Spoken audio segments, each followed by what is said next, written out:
Hello, this is Mesh, and welcome to another review of Legion. So this is for Season 2, Episode 2. So going forward, this will contain spoilers if you've not seen the episode yet. So I found this episode to really assist with Episode 1. So a lot of clarification, a lot of detailing about what's going on. Not a large amount actually occurred within this episode regards the plot moving forward. We definitely had some plot progression that occurred though. But I really thought it was an episode to really clarify the previous events, the situation that they're all in, even a bit more information around certain characters from Season 1 as well. So a basic recap of what did occur this episode. So we get further confirmation of David's collusion with the Shadow King.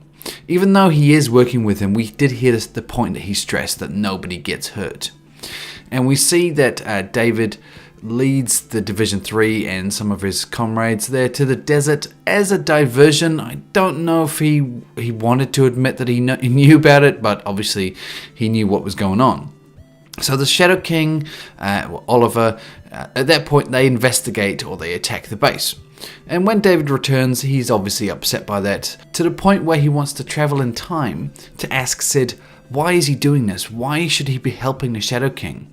This is an evil person that's killing people. Why should he help here? So we really wanted more detail, and it was amazing that we actually got quite a lot of detail from Sid in this scene.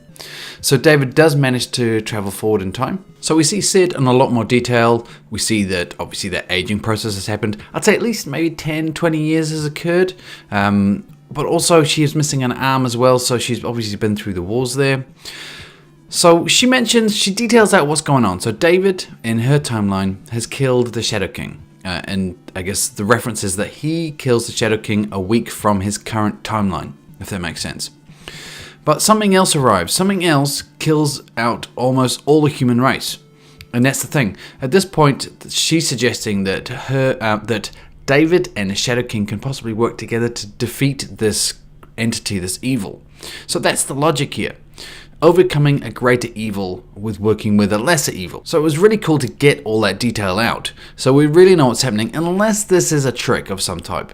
But we never know with the show. That's what's amazing about the show.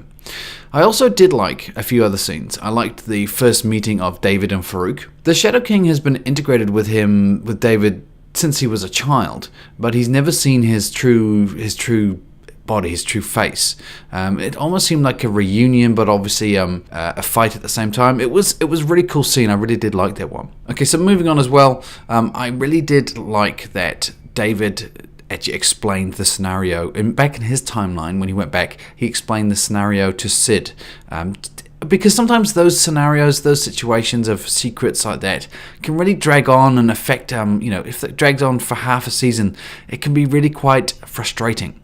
So that's good that he told her. So hopefully over the next episode or two, we'll get more people supporting them. So more people on board, working towards finding the monk and locating Farouk's body. Then we can progress with the story. So I just want to quickly mention as well, Lenny. So we got to hear her account of what occurred, which has always been a point of uncertainty even at the end of Season 1. There was many theories as to what happened, as where she came from. Was she real, or was she always in David's mind?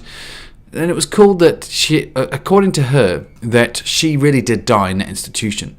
The references to her in David's mind historically are fake memories. So it's cool as well that she's now trying to leave Farouk and trying to get a new body so she can live.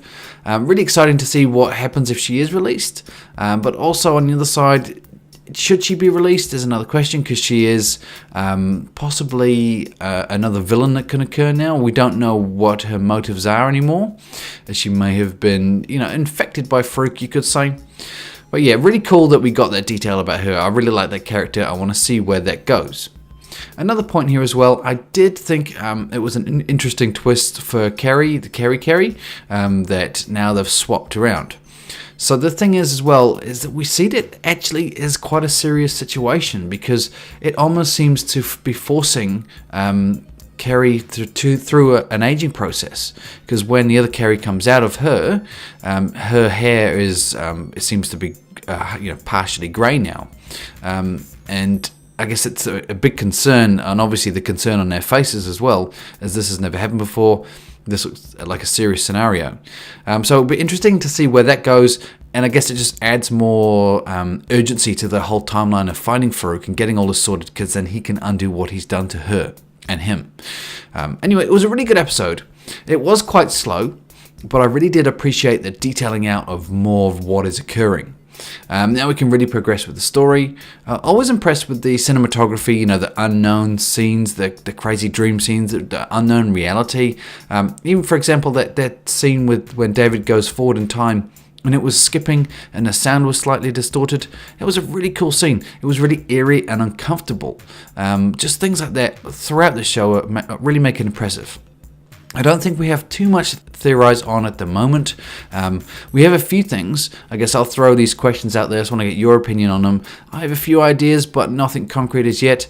Who is the evil entity that has destroyed the human race in the future? Or who is the evil creature? I'm unsure of that one. Let me know your thoughts below if you have an inkling who you think it might be. We'll be interested to hear that. Another thing as well that I've seen some theories on is around those floating green hands around the city. So almost like a blimp with a green hand pointing. Now, one suggestion was that it's pointing at David to keep the pressure on him. It's almost like a mental thing. But they're everywhere. I mean, admittedly, in the scene that we had in this episode, they were pointing at him. But if you look closely, there are hands in the background that aren't pointing at him. So I don't think it's directly aiming at him. But I mean, it is a good suggestion. I do like that idea, but I think there's something else going on there.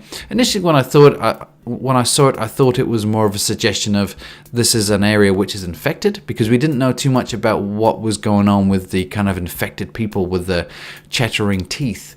But I don't really think that's something viable. But I'm just interested to know your thoughts. So if you have a theory on that one, put it down below in the comments as well. But I shall leave this little video here. So let me know your thoughts, obviously, on those 2 points or anything in the show you want to talk about. Subscribe for future content. Thumbs up if you like this video. And until next time, this is Mesh, and I'll see you later.